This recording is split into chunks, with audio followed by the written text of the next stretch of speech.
We're built to care about what others think of us. It's in our DNA.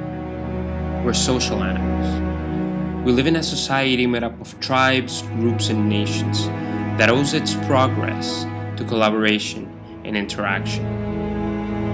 As individuals, isolated from the rest, we're weak and vulnerable. So instinctively, we seek to secure our place in the group. When we fit in, and when we are admired and respected, we feel protected because of our status. So much of our lives can be explained with this social equation. Our often self-conscious relationship with money is no exception.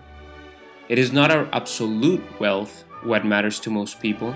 It's our wealth relative to those around us what really matters. We tend to feel less if we have less than others, even though objectively we may have plenty.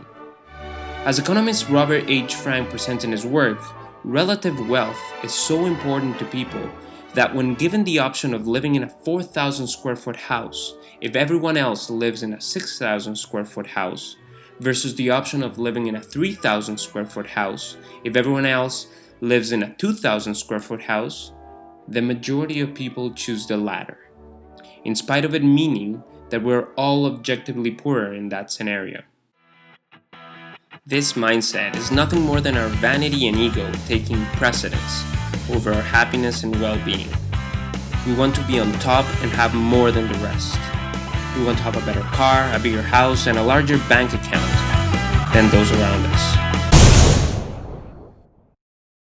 It's very hard to grow out of these insecurities and superficial desires. They have been ingrained in our minds since we were children. We have always been measured against each other through grades, tests, and competitions. We learn to value the relative more than the absolute, and we get used to comparing ourselves with others to measure our accomplishments and success. Now, don't get me wrong, competition can be really positive. It can foster creativity and innovation, but only if done with the right incentives. The problem is that we've created an oversimplified system of measurements and scores that defines our lives. From GPA to GDP, credit scores, net worth, yearly salary, calories, pounds, ratings, grades, clicks, impressions, followers, KPIs, CPIs, CPCs. Even happiness needs to be measured and compared nowadays.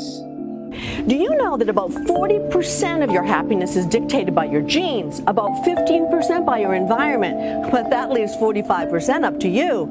And few have that extra happiness figured out, like the Danes. Our society seems to be obsessed with overblown scores and credentials. Instead of being simple tools to help us learn more about ourselves and reach our life's goals, they end up replacing our individual identity and our sense of worth. We forget that what makes us more valuable is also what makes us unique. We stop being us and we become a C+ student or an all-American swimmer or a six-figure manager. Think about it this way. Would you pay $100,000 for the exact same educational experience if in the end you couldn't call it a Stanford MBA and show a fancy diploma? Would you spend $150,000 in a brand new Mercedes if no one knew what it was? Were you buying the car? Or were you buying the status? Do you want to be rich? Well, start by feeling rich. You can only do that if you care about the absolute real value of the experiences you live, and if you measure your wealth for what it really is, not what it is compared to what others have. I think it's important that we reflect on this idea, because otherwise, I'm afraid we're going to spend our entire lives aiming at the wrong targets.